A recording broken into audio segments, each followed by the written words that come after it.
vamos a plantear un poco de inicio qué diablos es eso de los NFTs, ¿no? Y luego ya podremos valorar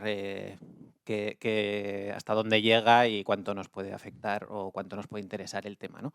Casi podría haber Eh, sido el título original de esta mesa, ¿no? ¿Qué diablos es eso de los NFTs? Efectivamente. Bueno, todo esto empieza con qué es la tecnología blockchain o qué es una blockchain. No sé si por aquí la gente, seguro que os suena el nombre, no sé si el concepto lo pilláis mucho más. Yo reconozco que todavía me cuesta, o sea que las analogías que voy a hacer van a ser muy sencillitas porque si me meto en fregados me pierdo yo mismo. Eh, una blockchain, que literalmente significa cadena de bloques, digamos que es una secuencia de paquetes de información. Vamos a imaginar que tenemos a una gente haciendo cajas de cartón y metiendo información dentro, en la que cada caja de información lleva un código para seguir esa caja, pero además lleva el código para saber qué caja va antes y qué caja va después. De manera que eso forma una cadena que va identificando cada una de esos paquetes con el siguiente, ¿no? Entonces, así secuenciamos toda esa información que se va generando. ¿Qué es lo que pasa? Que si aquí tenemos esa secuencia de cajas, todos tenemos el inventario de las cajas, ¿no? Cada persona que está en esta sala tiene un inventario. De manera que si alguien intenta hurgar en una de esas cajas, como todos tenemos el inventario, es muy difícil, hasta ahora, por ahora es imposible, hackear esa secuencia, ¿no? Porque si yo intento cambiar la caja de Pau, todos los demás tienen la información de lo que hay en la caja de Pau. Entonces, en el momento en el que le intento cambiar, tendría que cambiar la de la mayoría de la sala a la vez, en el mismo microsegundo, para que la validase, ¿no? ese cambio. De manera que es pues una de las tecnologías más seguras ahora mismo en criptografía para secuenciar información, ¿no?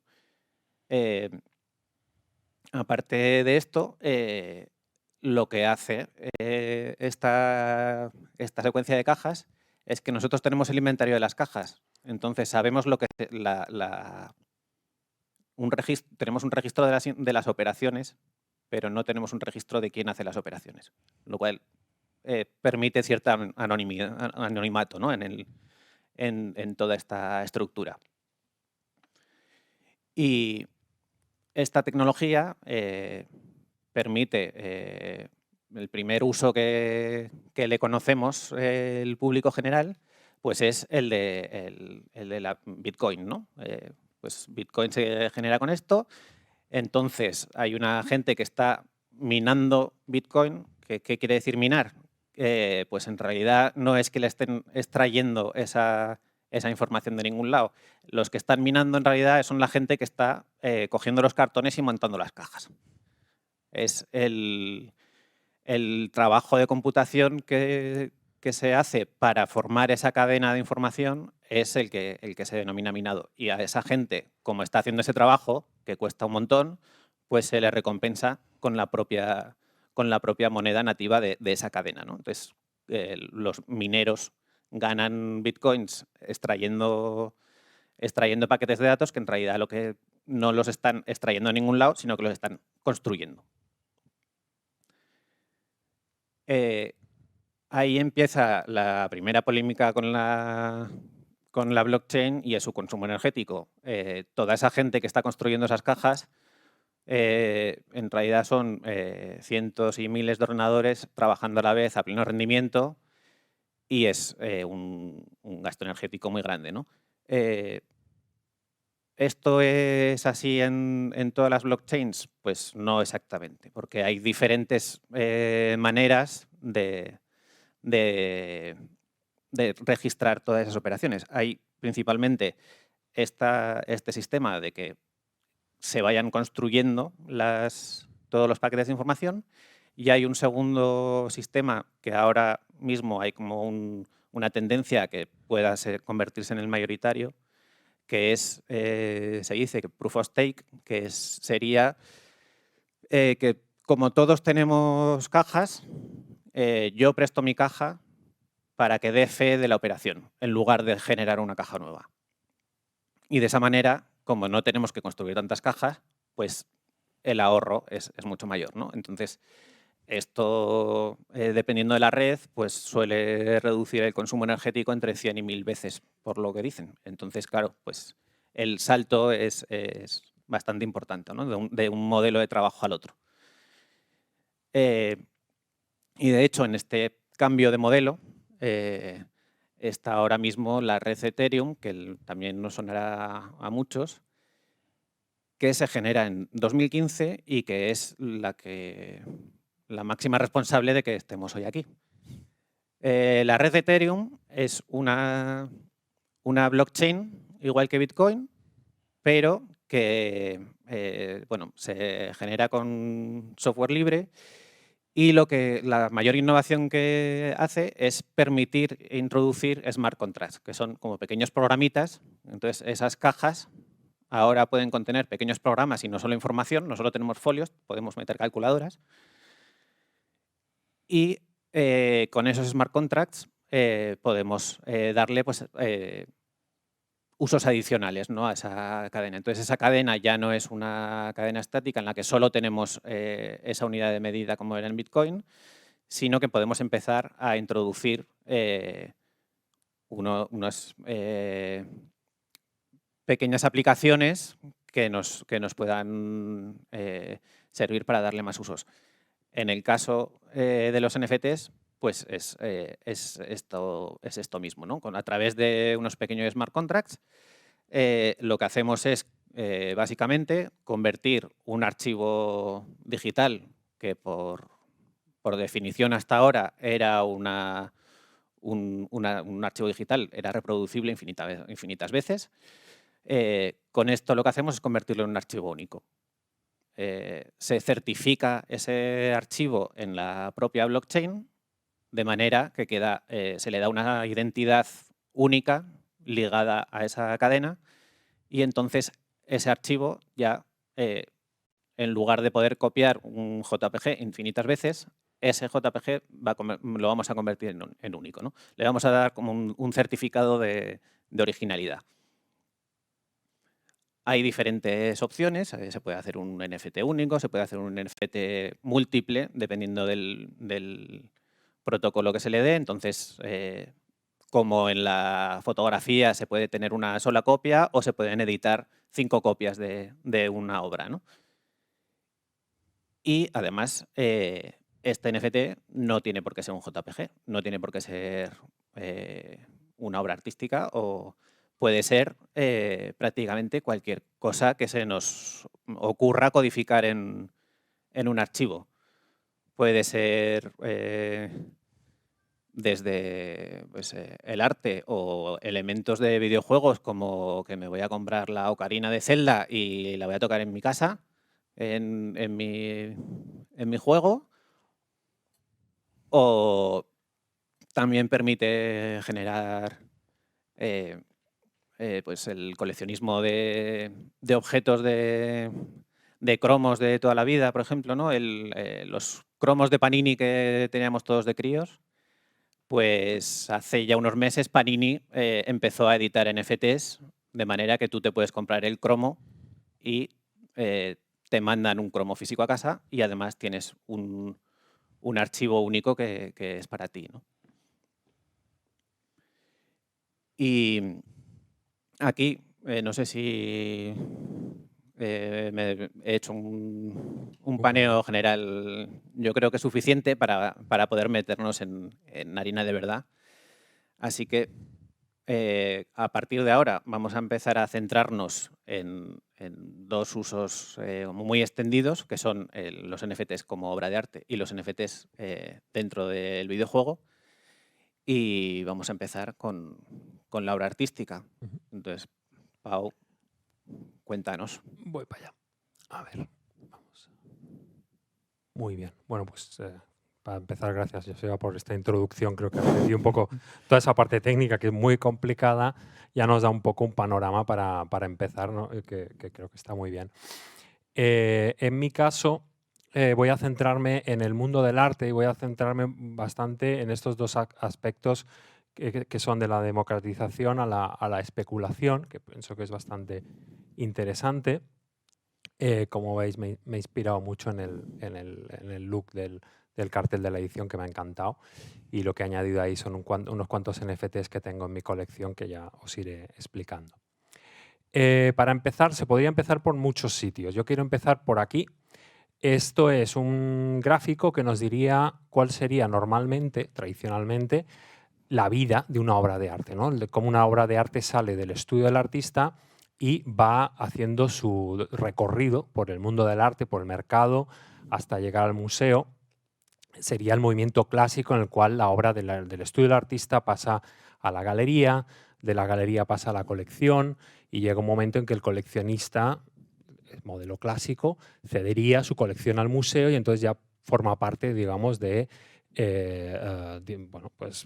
donde llega el público, donde ese artista ha llegado ya a su consagración final, ¿no? Que según algunos autores pues sería un proceso de unos 25 años, ¿no? Como veis, hay una línea de tiempo y una línea de valor. Se supone que la obra va subiendo de valor a medida que va pasando esto. En todo este proceso están los medios de comunicación, los críticos, etcétera, que van interviniendo en todo esto. Y como veis en esta multitud de flechas, ¿no? Que según este modelo clásico ha ido evolucionando y ha habido diferentes tipos de transacciones, como hoy en día un artista puede directamente crear una obra por encargo de un museo, directamente con un coleccionista, una galería tratar directamente con el museo, etcétera, ¿no? Esto ha ido evolucionando. Pero lo interesante de esto es cómo para el artista esto suponía estar dependiendo de todos estos otros agentes del circuito del mundo del arte y del mercado para llegar, digamos, al gran público. Cuando pasamos a Internet, teóricamente, y el momento en que a mediados finales de los años 90, los artistas que empiezan a trabajar con sitios web ven ese potencial teórico, ese potencial ideal de que un artista desde su propio sitio web podría llegar directamente a todos estos agentes directamente, ¿no? El artista, a través de estos canales, puede llegar al público, puede llegar a los medios, puede tener una galería, puede llegar directamente al coleccionista. Esto, que no siempre será tan fácil, pero que es como un ideal, es como un impulso que lleva a los artistas, sobre todo los que trabajan con medios digitales, los que trabajan en Internet, a desarrollar diferentes estrategias para vender su obra, para hacerla accesible al público y también, pues, lógicamente, para comercializarla a través de Internet. Entonces, aquí tenéis 3 ejemplos a lo largo de los últimos 20 años. La primera es de Olia Lialina, en el año 98. Olia Lialina es una de estas pioneras del grupo de los artistas que empezaron a crear obras en sitios web con los medios que había a mediados de los años 90 y decide montar un sitio web que lo llama la única y auténtica galería de NetArt y monta una venta. Entonces pone las obras ahí, les pone un precio y algunas se venden a otros artistas en algún caso. Directamente, pues simplemente el artista compra la obra, pues el archivo de esa obra que está en Internet se traslada a otra web que la tiene el coleccionista, ¿no? Esto como un ejemplo. Luego, a partir de ahí, diferentes artistas van a ir desarrollando diferentes modelos.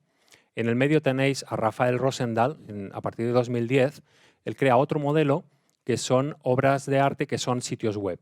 Cada obra de arte tiene su propio nombre de dominio y es una página donde hay algún tipo de animación, como si fuese un cuadro, en la cual pues él lo que hace es vender toda la web al coleccionista y cuando el coleccionista compra la obra, añade su nombre en el código fuente de la página web, en el HTML, de manera que es como un lienzo al que si le das la vuelta tienes la información del artista y del coleccionista. Entonces, si accedemos a los sitios web de Rafael Rosendahl, veremos el título de la obra y veremos en la propia barra de menú colección de, etcétera.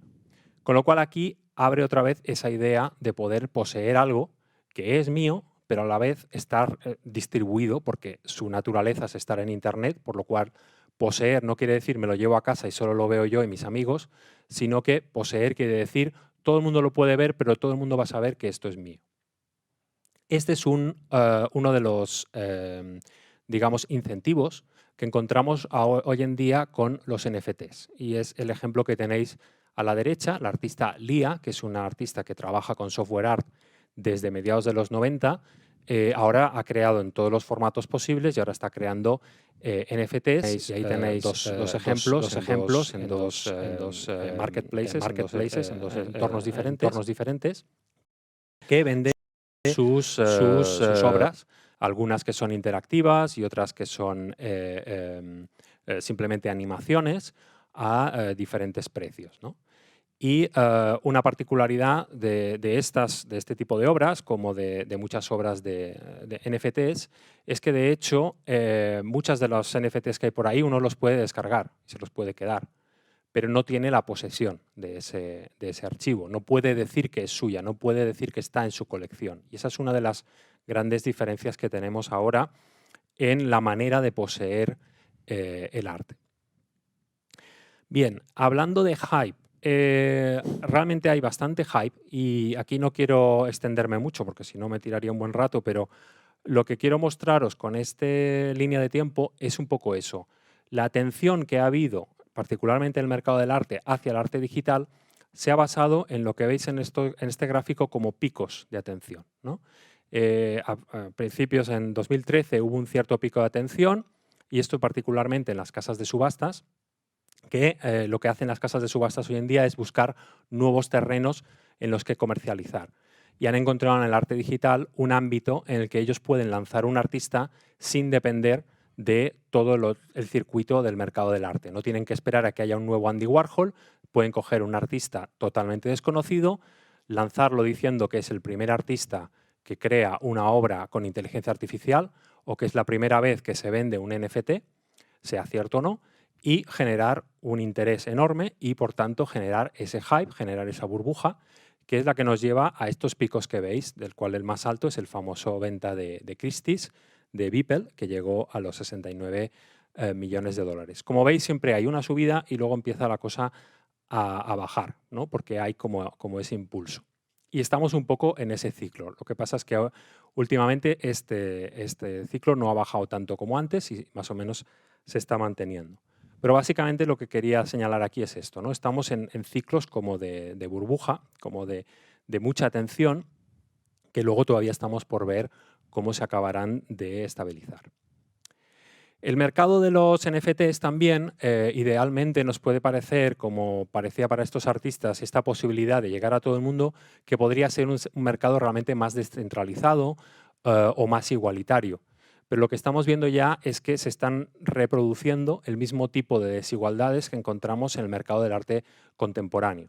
Tenemos plataformas, aquí solo he puesto dos, como Foundation o SuperRare, que son por invitación, que están en la cadena de Ethereum, ¿no? Que como ya ha explicado Joseba muy bien, que como él ha explicado muy bien, generan un elevado consumo de energía por la estructura del blockchain, y también es donde hay más inversores están con esta criptomoneda, con Ethereum, con lo cual ahí se genera un mercado mucho más competitivo, donde hay muchas más posibilidades de generar beneficios, mucha más visibilidad. Y al contrario, hay otros ámbitos como es Nunc o AlterN y otros que han salido que trabajan en el blockchain de Tezos, que es otro tipo de blockchain, que es totalmente con otra estructura, que también, como mencionó Joseba, tienen un consumo de energía muy bajo. O sea, mintar un NFT en Tezos es la misma energía que se gasta en enviar un tweet, para que os hagáis una idea. Pero eso ha generado otro ámbito diferente donde hay menos inversión, los costes son más bajos, por tanto es más fácil para un artista entrar a crear NFTs en este tipo de blockchains, este tipo de mercados. Y también pues hay otro tipo, se ha creado como una comunidad más de artistas, ¿no? De aquí que en algunas conversaciones se ha hecho esta comparación entre Nueva York y Berlín, ¿no? Entre el espacio así como más exclusivo y con más competitividad y el otro espacio como más de comunidad, pero que también muchas veces genera menos dinero. De todas maneras, todo esto está fluctuando, pero me parece una buena ilustración de cómo van cambiando, o, bueno, cómo se están creando también ya estas desigualdades dentro de este ámbito. Yo mismo empecé para entrar a entender cómo funcionaba lo de los NFTs. Entré en la plataforma Iketnunk, empecé a crear mis propios NFTs con un artista, me dejó un tezo y con eso ya pude crear un montón, porque realmente mintar un NFT en esta plataforma cuesta un par de céntimos. Y a partir de ahí, con lo que yo iba ganando de las ventas de mis NFTs, empecé a coleccionar NFTs de otros artistas, ¿no?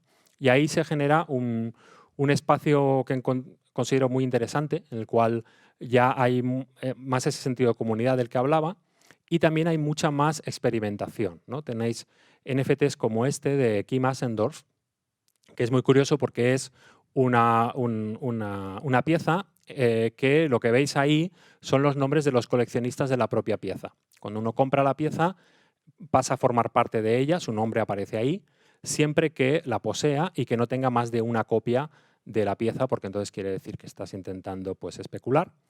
Y si un día la vendes, pues desapareces de la pieza. Es algo que encuentro realmente interesante y que ilustra algunas de las muchas posibilidades que tienen estos formatos.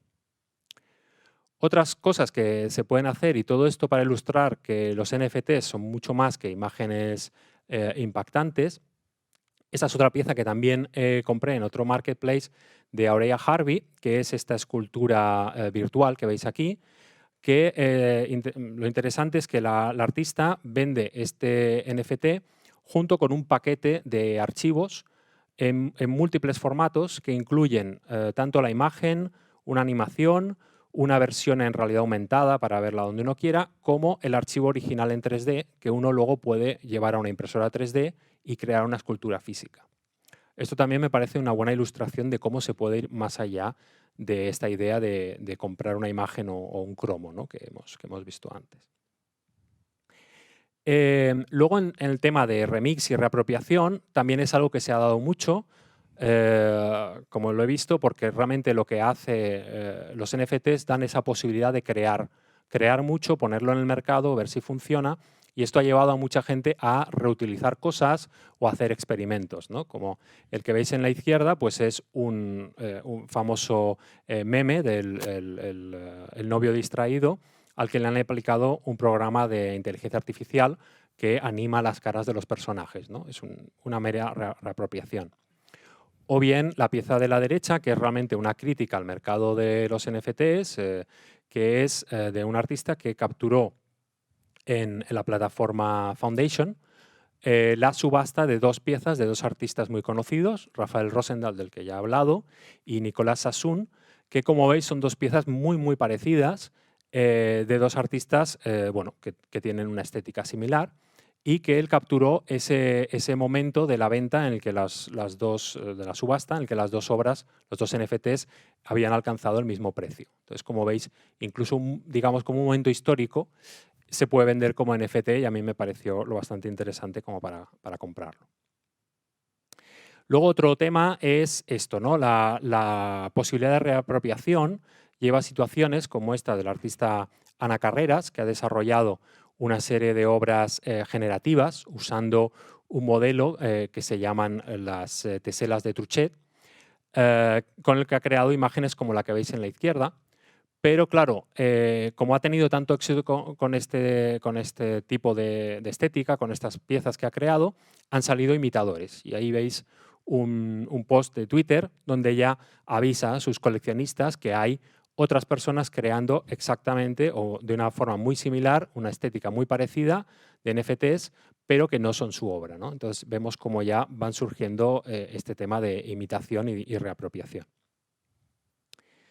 Luego, y procuro ir rápido porque luego si no me alargo mucho, centrándome ya en el tema de la democratización a la especulación, quería mencionar esta exposición que comisarié recientemente en la plataforma Feral File.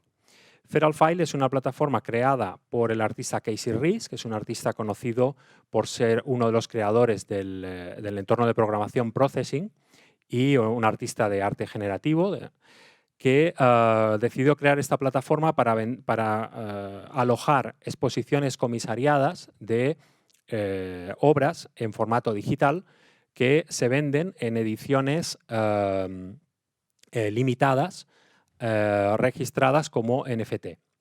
La cuestión es que el principio de esta plataforma era hacer accesible el arte digital a un gran público y por eso, por ejemplo, en esta exposición vendimos las 12 obras que habían, se vendían en ediciones de 75 ejemplares a $75, que es realmente muy asequible para poseer una obra en formato digital.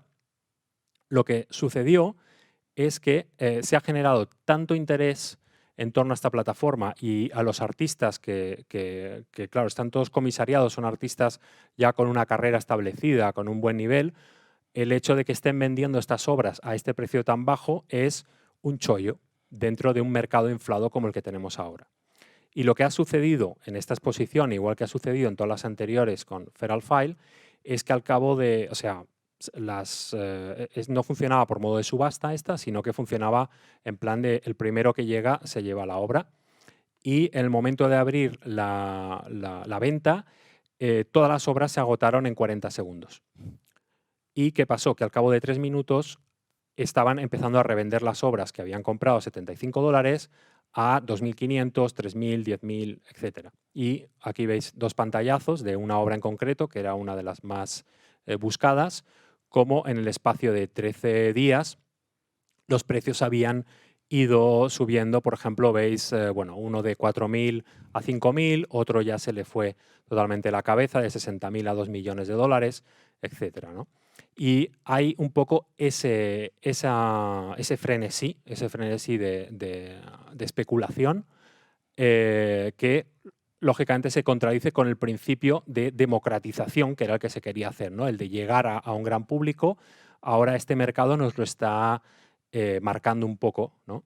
Y como veis en este meme de Bruce Lee, que lo comparten los coleccionistas en sus discusiones en Discord, hablan un poco de esa idea de comprar y mantener todo lo que puedas, porque cuanto más aguantes, más va a subir el precio y más dinero vas a sacar al final, ¿no?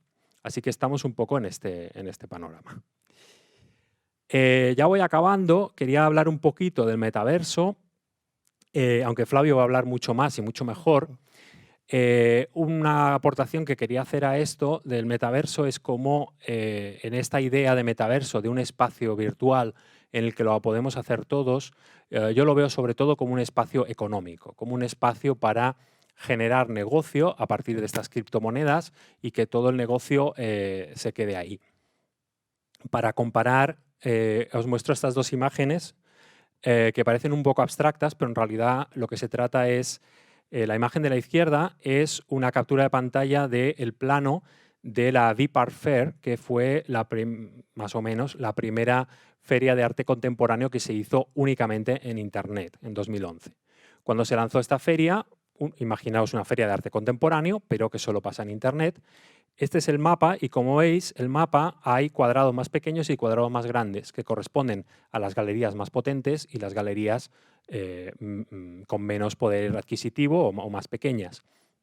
Entonces es interesante cómo un espacio que era en Internet, por tanto no había limitación física como la hay en las ferias de arte físicas, no tendría por qué crear esta distinción. Pero, lógicamente, como hay una jerarquía de poder, una jerarquía también marcada por el dinero, pues se creó artificialmente esta limitación en los stands de las diferentes galerías. Y al lado tenéis CryptoVoxels, uno de estos metaversos creado en el 2018, que también, como veis, crea una ciudad, la divide en parcelas y juega de la misma manera a esta idea de vender terreno, ¿no? Y cómo esa es luego la base de todo lo que vamos a tener, ¿no? Ese tema de propiedad también del propio terreno. Vale. Y ya acabando, 2 ejemplos totalmente diferentes que encuentro muy interesantes de cómo al vender arte digital y NFTs también, no es solo el arte el que cambia, no es solo la manera de vender, sino también los espacios. Se crean nuevos espacios o espacios diferentes para vender el arte. Estamos acostumbrados al cubo blanco de la galería, ¿no? El espacio totalmente homogéneo de la sala de la galería. Está dando paso a espacios virtuales que deben mucho al mundo de los videojuegos y que aquí tenéis dos ejemplos diferentes. Uno sería, entre comillas, el más clásico, la Galería Koenig, que ha creado en el metaverso de Decentraland, ha creado su espacio, que es como una especie de gran galería, gran espacio, el típico como fábrica reaprovechada. Y veis pues aquí una exposición de Jonas Lund, también un artista que ha trabajado con blockchain desde hace tiempo, y que pues este formato virtual permite que uno visite la exposición, se encuentre con un avatar del artista que te explica la exposición en sí misma. Y en el otro lado lo que estáis viendo es otro espacio totalmente fantasioso, pero también muy interesante, de otro proyecto de venta de NFTs, en el cual salimos totalmente de cualquier referente que conozcamos del mundo del arte, entramos en un espacio más tipo discoteca abandonada. No tiene música, pero la música es chunda chunda. Y como veis, pues es un espacio que uno va recorriendo, que tiene diferentes niveles y en el cual se nos van colocando esos diferentes NFTs que podemos ir comprando y que también de forma muy interesante crea espacios a los que solo podemos acceder si compramos un token, con lo cual genera un poco también modelos de exclusividad basados pues, en un espacio enteramente virtual. Así que bueno, esto es un poco la introducción que doy, que creo que por aquí conectaría muy bien con lo tuyo. Muy cyberpunk. Muy cyberpunk, sí. Esta discoteca. Totalmente, totalmente. Es muy, muy interesante. Además con cosas tiradas por el suelo y tal. No sé muy revival lo del net art, ¿eh? O sea, me han venido unos recuerdos sí, del tema de arte digital tremendos. Bueno, exacto. Pues voy a... Así sí, que, conecto sí, la... Sí, puedes... A ver. La presentación, cierro aquí. Sí, la tienes ahí abajo. Bueno, a ver si abre. Bueno, un clic. Sí, pero no. ¿Lo quiere? Con control... Bueno. O al Safari directamente. Las he dejado noqueado, ¿eh? Sí, me he quedado ahí. ¿Qué pasa? Ahora sí. Es que hay que darle doble clic y está ahí un poquito... Lo tuyo. Bueno, pues muchas gracias. Wow. Bueno, en el tema del videojuego y la gamificación, en realidad todo esto está empezando, es súper emergente. Así que, bueno, no puedo hablar como experto porque yo creo que habrá dos expertos en el mundo a día de hoy y no soy yo uno de ellos. Y bueno, empezar también dando muchas gracias a Etopía, a Eduardo, Joseba por la introducción también. Y vamos a hablar pues desde la perspectiva del videojuego de gamificación, qué conexiones empieza a haber con el tema de NFT, ¿no? Y la ha llamado Pay to Earn, unos términos ahí un poco extraños, ¿no? Yield Farming, DeFi y NFTs en gaming. Muy sorprendente cuando empecé a investigar al respecto. Y bueno, empezar con esta imagen, que no sé si... Yo creo que Pau si la conoce o le suena, pero no sé si os suena a alguien de los que estéis por aquí. Los que estéis en streaming podéis tuitear, hashtag la mistura NFTs. Flavio, esto es tal, ¿no? Bueno, pues esto básicamente viene de Second Life, es una máquina expendedora de coches, ¿no? Cuando alguien jugaba a Second Life, y estamos hablando de una plataforma que tiene más de 15 años, plataforma digital que se vendió como eso, como una segunda vida en un contexto digital, lo que ahora el señor Zuckerberg dice metaverso, ¿no? Pues ya existía hace un montón de años. Además, el origen de Second Life es súper chulo, ¿no? Porque supuestamente eran inteligencias artificiales que tenían que evolucionar solas y tal y cual, y al final acabó siendo esto. Me refiero a esto como un entorno de chat con avatares, ¿no? Donde tú tienes tu avatar, donde tenías que pagar por tener un pene, por ejemplo, porque si no, no tenías, tu personaje no tenía un pene, o no podía bailar si no pagaba, o no podía hacer un montón de cosas si no pagaba, y donde hubo un montón de experiencias súper chulas, ¿no? Como precisamente una señora que quería apropiarse de los terrenos de otro señor para especular con ellos, y como este señor pues quería tener su casa y quería tener cierta tranquilidad, la señora pues pagó una máquina expendedora de penes para que todo el mundo llegara allí y molestara a ese señor, y al final ese señor abandonó ese espacio y lo vendió por 4 duros y la señora especuló y ganó un montón de dinero, ¿no? Estas cosas pasaban en Second Life y eran súper interesantes. O, por ejemplo, que Nissan pues pusiera una máquina expendedora de coches gratis, porque los coches también costaban dinero, o muy baratos. Entonces, pues, ¿qué consiguió Nissan? Pues acaparar las portadas de un montón de medios de comunicación con esta magnífica jugada de su equipo de marketing, ¿no?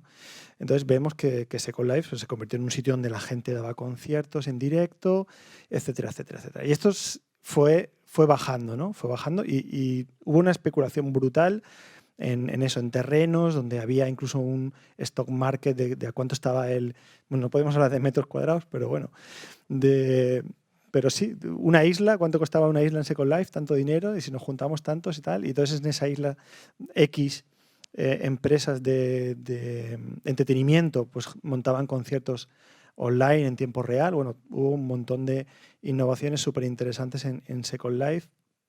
A mí la verdad que como videojugador online me aburría un poco, pero reconozco que he hecho mis pinitos en Second Life y he mantenido incluso reuniones con amigos y conciertos y hemos hecho cosas. Pero bueno, todo esto fue bajando un poco. Sobre Second Life, ya te digo, se ha montado un montón de cosas. Pero claro, ahora la cosa cambia, ¿no? Y de hecho parece que revitalizaría Second Life todo este de los NFTs. ¿Por qué? Porque lo que uno adquiere dentro del juego se queda dentro del juego, ¿no? Lo que pasa en la casa tal se queda en la casa tal. Esto es lo que ocurría siempre en el mundo de videojuegos. Si tú comprabas, adquirías un bien digital, aparte que tenías que securizarlo, y aquí ha habido situaciones muy complicadas en el mundo del videojuego, ¿no? Por ejemplo, pues yo he evolucionado mucho un personaje y me lo han robado y he tenido que ir a los tribunales para que me lo devuelvan, etcétera, etcétera. Hay casos de este tipo, por ejemplo, pues en Gran Turismo, un vehículo en el que un jugador pues muy adinerado había gastado un montón de dinero en tener pues ese vehículo súper evolucionado y con un montón de ítems, pues ha venido un amigo suyo, préstamelo y luego no se lo ha devuelto. Y ha tenido que ir a los tribunales para que se devolviera, ¿no? Por poner un ejemplo. Pero también tenemos un montón de ítems que videojuegos como World of Warcraft generaron un sistema de escasez en el que tú tenías que hacer cola para comprar ese ítem. Es una cola virtual, ponerte a la cola y para conseguir esta mascota o para conseguir esta arma o para conseguir esta serie de historias. Pero fuera del juego no tiene ningún valor. Es decir, bueno, yo se lo puedo vender a alguien para que lo use dentro del juego, pero ya está, nada más que esto. Y esto es lo que yo paso a los gold farming, que yo creo que Blizzard está detrás de todas estas gold farming. Gente que se levanta por la mañana en un pueblo en China y juega desde las 7 de la mañana hasta las 12 de la noche para generar personajes muy poderosos y luego venderlos en Occidente pues, por precios que en China pues, son muy altos, ¿no? Ahora esto es diferente. Ahora hay algo que se llama NFT, donde yo puedo convertir no solamente ítems dentro de un videojuego, sino momentos, vivencias que ocurren dentro de ese videojuego y dotarlas de una entidad que trasciende esas plataformas. Es decir, que yo puedo sacar ese NFT y lo puedo...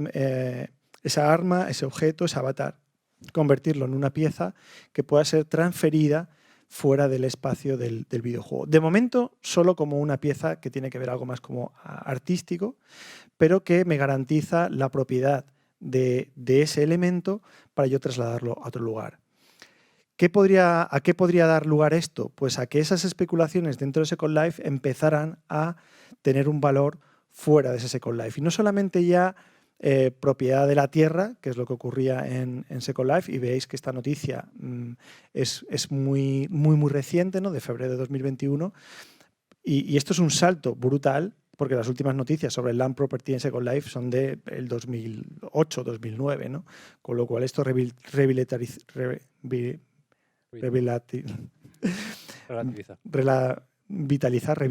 perdón, y también relativizar.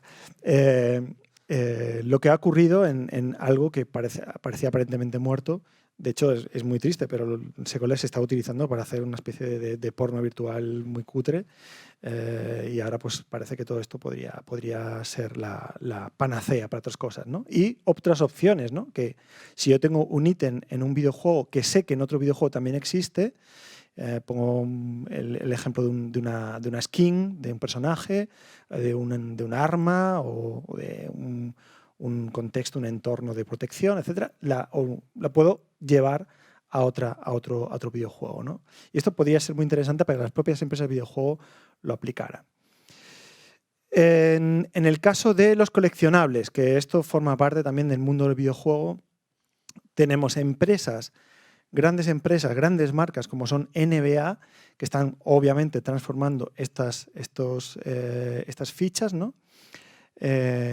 Como este personaje, Larry James, que tienen un valor de $200.000, por ejemplo. O sea, su NFT, su cromo, de los cuales es una edición limitada, pues están valorados en $200.000, que también tienen propósitos muy propagandísticos, es decir, que por lo general estos son coleccionistas que quieren que se sepan sus nombres y por lo tanto una campaña de marketing les sería mucho más cara, hacen la evaluación y especulan con estas fichas, ¿no? Y luego tenemos también marcas, y esto es súper sorprendente, que empiezan a jugar también con modelos híbridos. ¿A qué me refiero con modelos híbridos? Fórmula 1, por ejemplo, tiene ahora mismo una plataforma que es Fórmula 1 Delta Game, donde tú puedes invertir en vehículos, donde tú puedes invertir en neumáticos, donde tú puedes invertir en motores con tu moneda, con tu criptomoneda.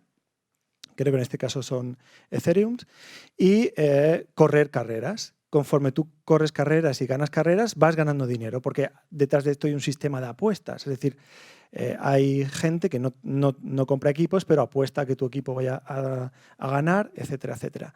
Bueno, pues este es el circuito de Mónaco. Cuando tú compras o adquieres circuitos con tu criptomoneda, también tienes derecho a lo que ocurra dentro de ese circuito, te va a dotar de más criptomoneda. Pues el circuito de Mónaco se vendió por la friolera de $3 millones en criptomoneda a día de hoy. Que mañana, por supuesto, si esa moneda, esa divisa, pues crece en su moneda fiat, ¿no? Como divisa, pues será más caro o más barato. Pero $3 millones que a su vez va creciendo su valor porque los jugadores que jueguen, que participen en este circuito, estarán otorgando mucho más valor a esto, ¿no? Y esto está evolucionando ya a unos niveles súper locos, donde ya se está utilizando la gamificación directamente, ¿no? Tú entras en una plataforma como esta, en este caso que es Bunicorn, y juegas a un juego donde tú vas creando con tu inversión inicial, vas creando ítems. Y estos ítems, en función de tu inversión inicial, valen una cantidad de dinero en esa criptomoneda. Tú lo depositas ahí, lo dejas ahí, eso va creciendo, como veis ahí, tú plantas una monedita, esa monedita sale un árbol, de ese árbol salen unas monedas y esas monedas no las puedes retirar hasta que pase un mes. Esto también es un sistema autorregulado para que, digamos, no pierda de liquidez el sistema global. Es decir, es como admitir que el sistema es piramidal, de hecho es piramidal. ¿Por qué no lo puedes retirar en un mes? Porque los dueños de esta plataforma están utilizando ese dinero para DeFi, que son Decentralized Finance. Como todo esto va asociado a algoritmos de inversión en bolsa, por ejemplo, automáticos, es decir, estamos hablando de microsegundos, todo lo que tú vas metiendo aquí va generando dinero en micropréstamos, en inversión en arte, en inversión en un montón de valores diferentes, sin que tú lo sepas, por supuesto, y con sistemas de cálculo de riesgo. Lo más probable es que tu dinero siga creciendo dentro del sistema, pero podría ser que no. Podría ser que no. O sea, esto lo que supone es el pánico para los bancos tradicionales, que no se están dando cuenta de que plataformas como esta, que tienen a día de hoy 20 millones de usuarios, cuidado, como Gami en este caso, 20 millones de usuarios que están jugando al ajedrez, a juegos clásicos, a apuestas, al póker, pero también a estos Pokémon, que son los Gbots, donde estas plataformas lo que hacen es generar robots únicos con NFTs. Es decir, tú cuando inviertes dinero en ese arbolito, son NFTs. Cuando tú adquieres estos robots que te dan superpoderes, son NFTs. Lo que están consiguiendo es que la gente meta su criptomoneda aquí para generar liquidez, para invertir en DeFi, usando un tipo de gamificación completamente novedoso, completamente nuevo, que no existía hace meses, para que se genere liquidez y se generen nuevos modelos de negocio y de inversión a través de esto. Esto es una cosa súper creativa también desde el mundo de las finanzas, que no suelen ser muy creativos y generar crisis brutales en su creatividad, pero que en estos casos pues con criptomoneda, con gamificación y con NFTs, que sin NFTs no se podría hacer esto, ¿no? Venden estos robots, que suelen ser tiradas también muy limitadas, con lo cual también se genera esta escasez por la cual la gente empieza a pujar cada vez más por esos robots, con lo cual genera más liquidez en el sistema y por lo tanto más opciones de inversión. Algo brillante, desde luego. Y bueno, realmente en el vídeo original aparecía con esta camiseta. Creo que primero ponía I want your souls all, después y luego la censuraron. Creo que las jugadas de Zuckerberg con esto del metaverso va por ahí, ¿no? Para resumir un poco, porque si no nos vamos ya mucho de tiempo. Él lo que está jugando no es solamente con un metaverso VR, porque sabe que Second Life ya estaba ahí y ya sabe los límites y las problemáticas de esto. Yo creo que lo que quiere Mark Zuckerberg es generar bienes virtuales, NFTs, para captar o capturar mucha criptomoneda, como está haciendo ya, pues en este caso Gami o Bunicorn, pero con un sello de garantía, que es el sello de garantía Facebook, que tiene una garantía también en el Nasdaq, que de hecho está subiendo. Creo que ahora la acción de Facebook estaba en $330 aproximadamente, y que esa garantía es la que él da a grandes inversores, es decir, ahora sí bancos que no saben cómo meterse y que no se fían de estas plataformas que son muy nuevas, aunque tengan 20 millones de usuarios, y que seguramente tampoco quieren que se metan bancos aquí, y que lo que quiere hacer Zuckerberg con inteligencia artificial, con algoritmos mucho más avanzados, es generar un sistema de DeFi completamente novedoso, completamente enorme, y meter a millones de usuarios que van a hacer microtransacciones por muy poco dinero en criptomoneda y a su vez pues especular, hacer DeFi con esto. Cosas que quiero dejar en el aire para que nos vean para nuestro querido público aquí y para el público en streaming. En el tema del videogaming, NFTs, bueno, los juegos duran muy poco, esos ecosistemas a veces pasan de moda y se mueren, y los que hemos tenido nuestro corazoncito metido en esos videojuegos, cuando esto desaparece, pues nos quedamos así un poco tristones, con alguna captura JPG como mucho. Lo que podemos hacer ahora es capturar esto en NFT, y eso sería genial, carita sonriente. Intercambio de ítems interplataforma, como he mencionado antes, carita sonriente. Generación de ítems por usuario, creadores en real time, evolución del trabajo, me lo pienso. Es decir, yo soy un creador en mi casa, hago castillos porque soy un flipado de castillos o de naves espaciales en 3D, los convierto en NFT, los pongo en el mercado y viene, por ejemplo, pues una empresa como puede ser Mercury Steam o Tequila Games y me los compra en sustitución de sus diseñadores gráficos en 3D. Espero que no pase, si me estáis viendo alguno, pero puede pasar, cuidado. New Pay to Win, carita triste, compro un NFT y entonces me paso todas las esto es para los niños rata que juegan mal y que tienen mucho dinero, lo siento por ellos, carita. He puesto carita triste, sí. Bien. Play to earn, estructuras piramidales y valor y escasez como base del sistema, carita triste porque yo como enamorado del NetArt todos podíamos ser propietarios sin pagar un duro. Entonces, bueno, pues carita son triste. Eso Pau seguro que no está de acuerdo conmigo. Agricultura de rendimiento y el farming en DeFi, maneras ingeniosas de convertir dinero real en activos NFT para traer moneda, carita sonriente, porque bueno, es creatividad al fin y al cabo, aunque me lleve muy mal con los bancos y con las finanzas. Videojuegos como sistemas DeFi gracias a NFT, la economía como gamificación algorítmica, me lo pienso, pero puede ser, o sea, si me está viendo alguien de CaixaBank, que se cague en los pantalones, porque es que vais a flipar. Otros aspectos, impacto de las criptomonedas, impacto de CO2 en energía, ahí creo que alguien me ha hackeado porque era una carita triste, pero bueno. Y podría ser nueva identidad digital, meta NFTs, compuestos de nuestros NFTs personales, pues a mi web, que habéis escrito un libro sobre los nuevos gigantes de Internet, también está ahí como que sí que no, amor y odio, porque al final todos tendremos una identidad digital para nuestro banco, para nuestro hospital, para nuestro todo, y creo que va a estar un poco todo esto ahí, ¿no? Entonces, los NFTs van a ser como el ecosistema donde estamos, donde estarán nuestros datos y saber quiénes somos y todo esto, ¿no? Ahí lo dejo. Bueno, que muchísimas gracias por esta oportunidad y que me ha incentivado también a investigar un poquito más. Casi nos hemos comido el tiempo del debate final, pero os voy a hacer una pregunta muy cortita así para cerrar. Para rematar, porque has toreado bien el inicio, ¿eh? O sea que pues, no me gustan los toros, pero bueno. Que es un poco, has apuntado un poco, yo creo que tu respuesta ya, pero ¿qué implicaciones veis para los creadores y para la propiedad intelectual en todo esto que se nos viene? Que ya está aquí, pero que se nos viene más encima todavía. Dale tú, que tienes más prisa.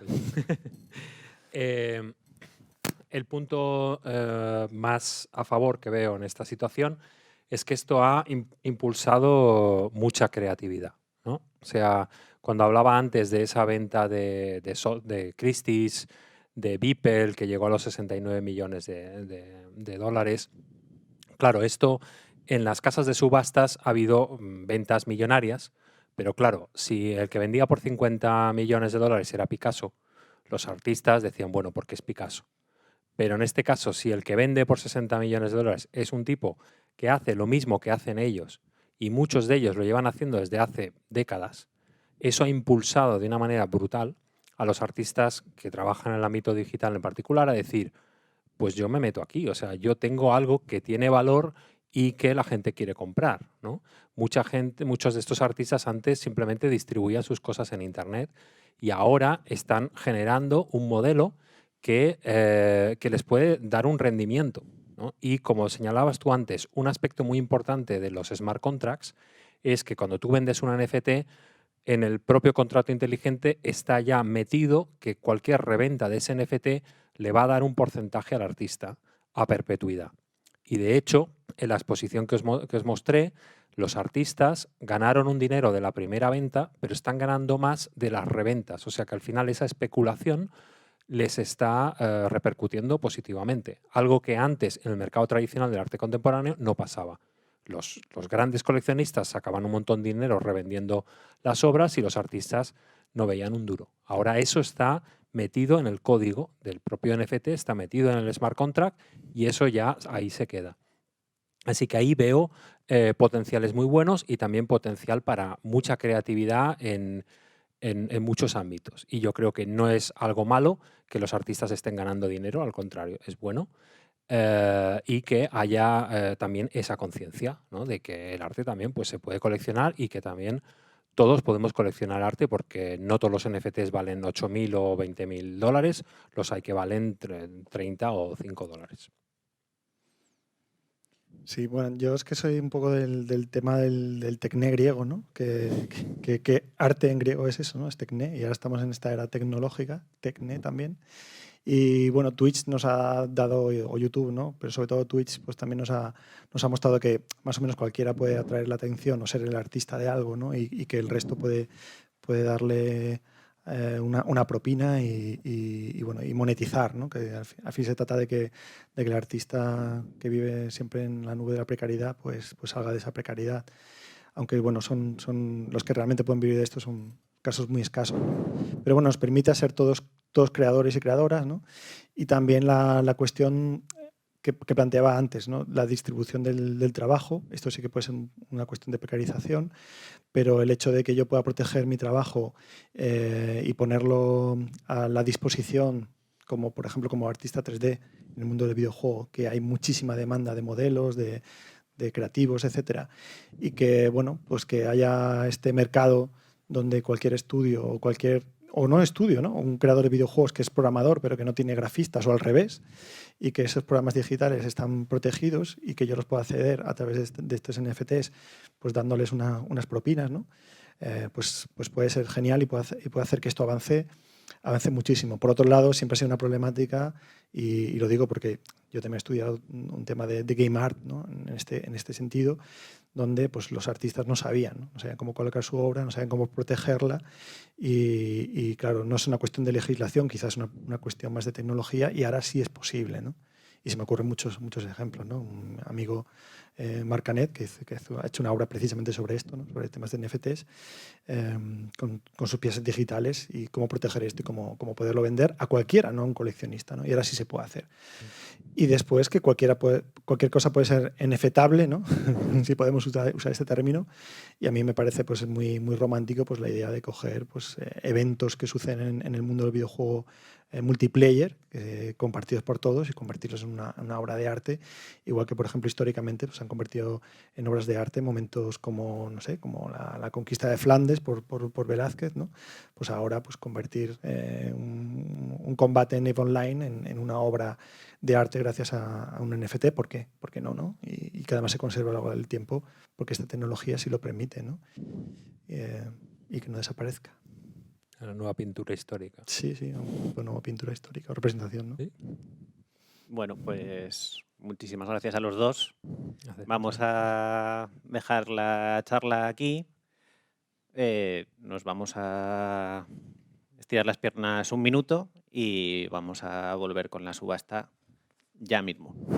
Genial, muchas gracias.